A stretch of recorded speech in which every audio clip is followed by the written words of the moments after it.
But the best of both worlds, we have a local here who has gone to D.C., so has the national take on things. And we've spoken with Spencer Sullivan before. He's right behind me on the screen. Spencer, welcome back. Happy to be on. Thank you. Well, appreciate you tuning in once again so we can get your take on all things national politics. Cumberland resident Hendricken Hawk, now the president CEO of Lean Campaign Strategies, traveling the country, gearing up towards 18. But the first time we spoke was due to the fact that you had been a former staffer for Whip Scalise after what had taken place down in D.C. And now we've seen, obviously, what took place in Las Vegas, and wanted to get you on to talk about the gun debate currently taking place in D.C. right now. Even Scalise took to the floor and said, let's not be too hasty with banning bump stocks. What's the conversation going on right now? Yeah, I think Congressman Steve Scalise is in a very powerful position here, being a victim of a shooting, to see and to speak from that experience and to really bring knowledge and a sense of truth to this conversation, trying to keep partisan politics to the side of bay for a little bit. But what we also did see today was a bipartisan bill introduced by Rep. Carlos Cumbelo from Florida, a Republican, and Congressman Seth Moulton from right next door, Massachusetts, banning bump stocks. I think Morty Consult came out with a poll today or yesterday saying, 79% really support a ban on bump stocks. But to be honest with you, I think me, like most other folks, had no idea what a bump stock was until Las Vegas, right? So I think what Congressman Scalise is trying to say here is, hey, let's slow down a little bit, just make sure we don't overreact. And there's really two different ways to go about this, right? I mean, this was something that came under former President Obama's ATF that they approved, and make the quickest or fastest way to get this loophole closed, as leader Paul Ryan is saying, is have the ATF of now kind of close that loophole. So how does that work? Again, you mentioned the bipartisan legislation introduced today, but how would the ATF interject itself and affect change in this instance? Well, that's one of those things where, this was something that was approved in 2010 under President Obama, right? So this is just something, again, one more step of the ATF to really just close this loophole, which may be a little bit quicker compared to what we see in Congress these days, a very slow, process, right? But there is something to be said in this terms of, in this political environment, in this Congress or any recent Congress, to have a bipartisan bill introduced, right? That's quite an accomplishment itself. So maybe that's something we Congress can act on within itself. So let's talk a little bit about bump stocks. You did mention, again, this has really just entered the vernacular of sort of the American psyche after what we saw in Las Vegas. But we've, for folks who've been watching the news or following it, the rationale, the folks, the staunch Second Amendment folks that say don't limit bump stocks, what is the rationale for this device to be able to, again, basically take a semi-automatic weapon and turn it into a fully automatic? To be honest with you, Kate, I'm not an avid shooter, but I have spoken with some avid shooters, and they tell me this bump stock makes the gun very inaccurate. It makes it not a very accurate shot. So I think even within the gun community, you have two sides of this debate where it's, it's very much, don't limit my, don't limit my Second Amendment rights. Where does that slope stop? Mm-hmm. But also within the community, it's like, well, a lot of gun enthusiasts understand that the bump stocks really don't make the gun very accurate. It's something that makes the gun, semi-automatic to fully automatic. And that's obviously a legality problem at the same time. And have we seen reports, I've seen it reported, an increase in bump stock sales simply, again, from those Second Amendment folks who fear, again, the government's interjection in this matter. Have you heard those reports that we've seen the increased sale in bump stocks? Yes, I think those are some tough reports to miss. Unfortunately, I think that's the type of country or type of political environment we live in. I think also what you've seen is some of the best years for gun sales was under the previous Obama administration, when those did spike. So I've seen the reports of those bump stocks, kind of being sold out and increased. Now that I think every reaction has an equal and opposite reaction, right? So I think that's kind of that law coming into play there. And how would this work? We've had conversations here in the office about it because the Second Amendment in the NRA has had such a stronghold on DC. If there were a bump stock ban, I mean, again, ATF agents coming knocking on gun shops, individuals' doors. I mean, how does this look? Would we see a black market emerge, as folks have clearly been warning about, again, if any sort of government interventions done in the realm of something of this nature?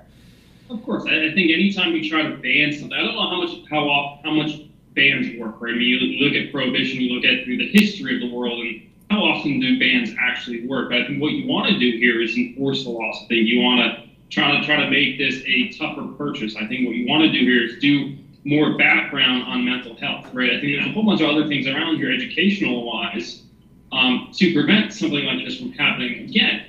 Having that said, I mean, bans again, and the NRA called for a review on the regulations. ATF can close this loophole, but at the same time, sadly enough, you talk to a lot of these security experts. If someone wants to get something done, if someone wants to get something done that's going to harm someone, and they've got the will to do it, it's very tough to stop. And you talk about the bipartisan legislation introduced today. We just discussed the potential for the ATF to interject itself in this debate and to close the loophole. But this particular piece of legislation, does it have any legs? It can. I mean, it's one of those things where if it does get passed, it could be, a good PR story, a good bipartisan approach for Carlos Cabello, for Seth Moulton to say, in a Congress of do nothing, or in a Congress we're not doing much at all. We got something passed, we got something done. But at the end of the day, it's only going to really ban bump stocks. And I think what Congressman Seth Moulton is saying is, look, is there more that the Democrats want to do? Sure, but we need to start somewhere. And I think that's what Carlos Cabello and Seth Moulton are trying to get done. Just start somewhere, start the conversation, start the bipartisan approach somewhere, and hopefully that ball keeps rolling. So you say to start somewhere. Again, the conversations, we just keep on saying bump stock, bump stock, bump stock, say it 3 times fast. But after this piece of legislation, as you said, the Democrats' hopes that this could lead to something more. Is that a reasonable expectation that could happen? I think that's also another fear of Republicans in the NRA. You have, Senator Dianne Feinstein, who for years has tried to limit and impede on the Second Amendment. And I guess the fear there is that the scare would be trying to a snowball effect of legislation or bills that would impede on the Second Amendment, which is, a very valuable Second Amendment, which, we all kind of tried into. So that is the fear that you would have some type of snowball effect, overreaction to the reaction of what happened in Las Vegas, but really ignore the root of the problem, which, would be, mental health as well. So I know we were going to tack to 2018 because a lean campaign strategy expert such as yourself will get there, but I did want to talk with you about something that we talked about a little bit. The report this week from Axios that Senator Sheldon Whitehouse here dined with the Kushners, with Jared Kushner and Ivanka Trump. Axios reported it from sources. Go Local reached out. They declined comment on Sunday. We got them to comment yesterday. They said they were talking about criminal justice reform. We know that Jared Kushner and his involvement with Russian entities has been both something that the Intel Committee and the Judiciary has looked at. What's the sort of takeaway here from a Judiciary Committee member and other Judiciary Committee members dining with someone who's essentially the target of an investigation?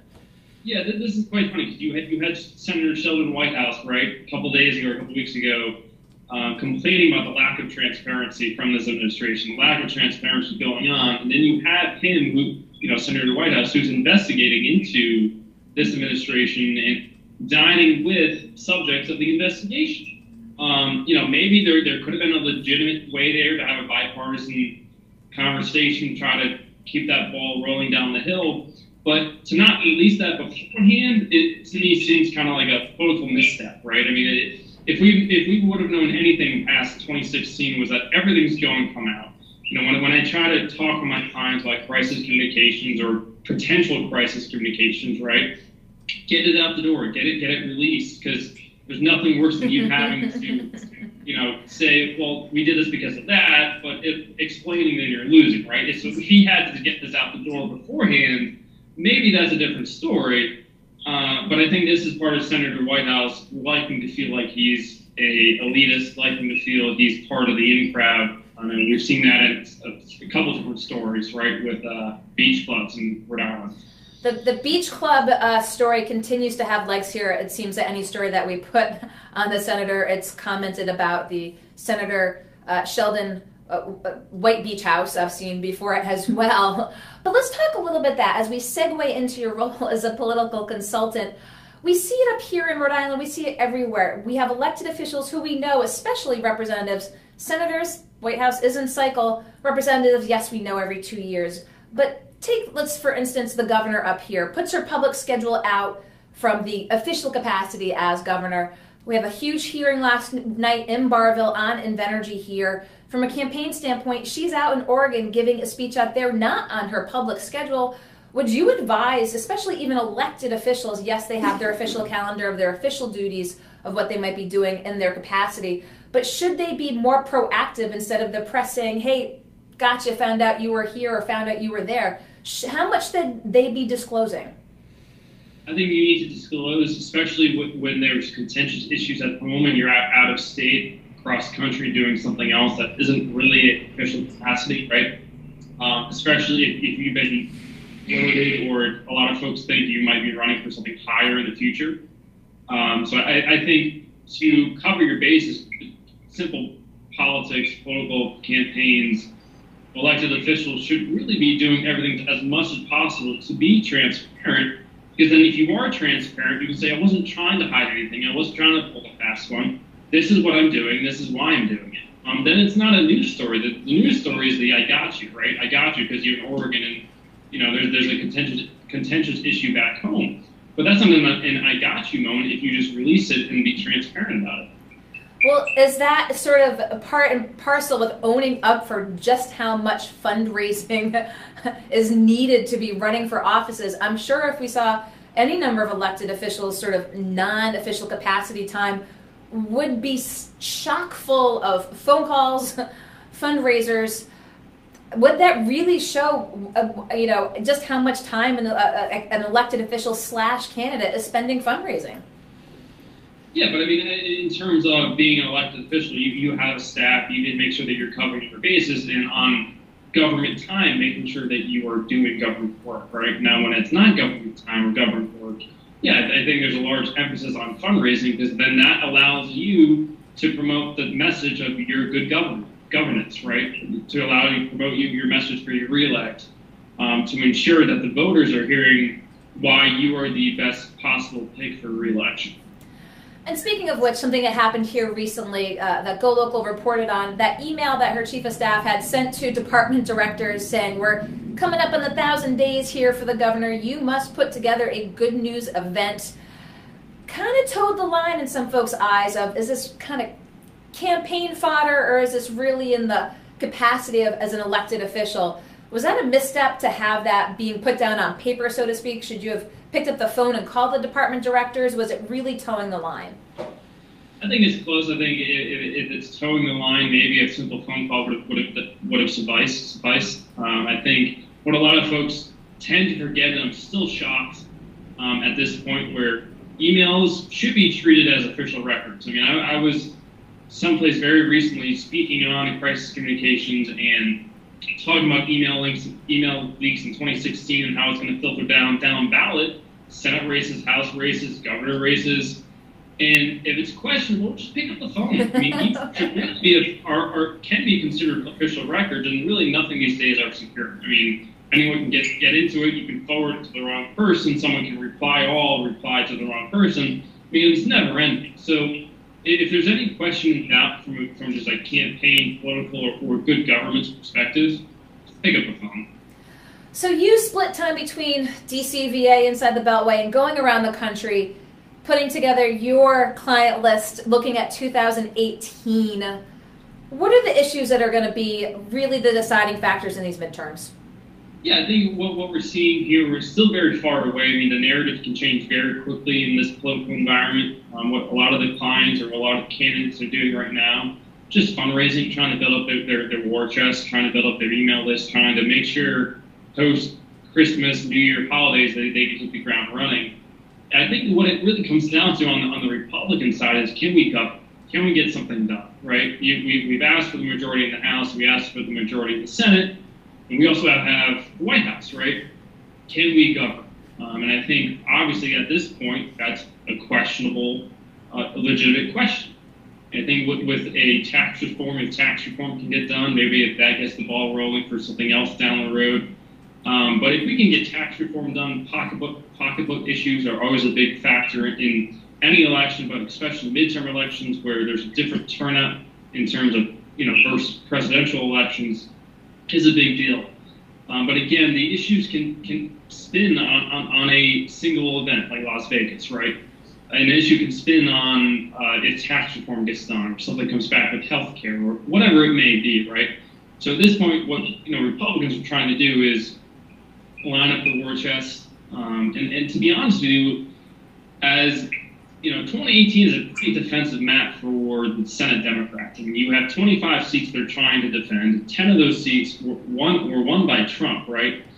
And they're only down 3 or 4 in the Senate. For them to pick those seats up, they have to win all 10 seats, pick off both Dean Heller from Nevada, Jeff Flake from Arizona, but then somehow pull in an amazing upset from either Tennessee, Texas, or Alabama. And as we know, those aren't really Democrat-friendly states. Mm-hmm. Now, on the House side, what you have is the Congressional Leadership Fund, Paul Ryan's kind of leadership pack there, been at work for months in some of these swing districts, talking with voters, door to door, grassroots data collecting, engaging those conversations. And those are the real differences in some of these close elections, and I think that's something the Democrats on the House side have been behind on recent years. Well, I'm sure we'll talk with you moving forward again as the election cycle heats up. Appreciate both your knowledge of what's going on back here in Rhode Island, knowing what's going on in D.C. and around the country. I know you've got your client list that you were building up, and hopefully we'll talk with you more about that soon. But appreciate it, Spencer, both talking about the issue of guns again as a former Scalise staffer, and then branching out a little bit to some previews for 2018. So thank you so much for taking the time to Skype in today. Thank you. Always a pleasure. Okay, Spencer.